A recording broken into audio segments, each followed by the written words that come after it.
Are the Clinton emails, are they real? I'm going to answer that question right now if they're real. And look, it's in this PolitiFact article right here, right? And you can look this up yourself. Go to PolitiFact. They have, are the Clinton WikiLeaks emails doctored or are they authentic? And this is an article to pay attention to. Now, because the Clinton campaign is putting forward that, they might be altered, they might, be some fraud in there, but there's no fraud because all of the emails carry a digital signature. And so it is real. So if you go here and, go down the page, right, this explains to you exactly, what I'm talking about, right? So if anything changed in this email, it would not authenticate through Gmail. Like they changed something here, they changed the date, and look, all of a sudden it flags as invalid. So the emails are real, right? And what's this stuff about Russian intelligence, coming in here and busting up John Podesta's Gmail account, right?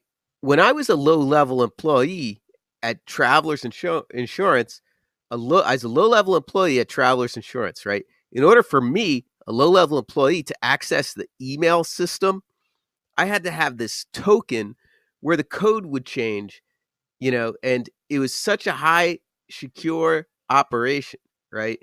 I wasn't even handling classified data. I wasn't handling sensitive information, none of that.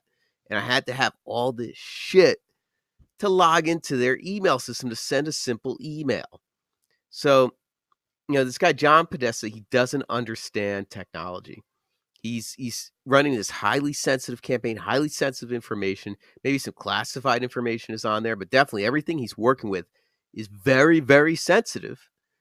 And he sits there and he gets on and he has this Gmail account with his own name on it, John Podesta. I mean, that's like walking down the street in a bad part of Brooklyn or the Bronx with $5,000 of cash in your hand. It's like, hit me now, and that's what that's what you get for having emails. That's John Podesta at gmail.com.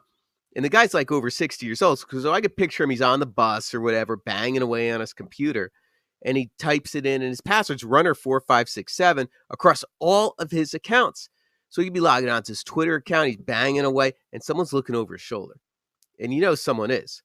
So, and it could have been one of his coworkers. Who knows who could have been? I even talked to someone who said, what, they don't even need to see him type in his password. They could just get into his account anyway. So it could be anyone. And it may not be the Russians. But let's say it came from the Russians, right? Do we have a patriotic duty not to look? What about, do we have a patriotic duty not to look at Trump's tax returns? They blew that way out of proportion and stuff. And also when it comes to their emails, they've got a totally different story. We shouldn't look. It's the Reds, the red people, the Russians. And for the record, I don't have anything against the Russians. I just feel they're a competing country. They got competing interests. United States has their own competing interests. We all have these competing. We're all competing against each other, like, two opposing football teams. But they're not the enemy. They're just a competing country. That's it. So to sum it up, the emails are real. We should go ahead and read them. And if you don't read these emails, if you don't take them into account, then you shouldn't take into account Trump's tax returns or any of the shit that they dug up on Trump, So I'm looking at Podesta's emails, and I'm looking at it, and I'm wondering, should someone like Hillary Clinton become president? She got $12 million from Morocco, just for $12 million for a speech. That's insane. It's insane. $12 million, right? It's not if Hillary is corrupt, it is she is corrupt. And no matter how crazy, Trump might be, he's not going to be this corrupt. He's not going to be this criminal like Hillary Clinton. Because this is some real criminality, accepted $12 million, hid shit from the FBI. It just keeps going and going and going and going. Around here, you get arrested for just writing 2 or 3 wrong words on a police report. You get arrested, and She doesn't get arrested at all for anything. I bet she could get away with running someone over or shooting someone, you know, and she's very corrupt and she's too well known. So the point is we should look at the emails.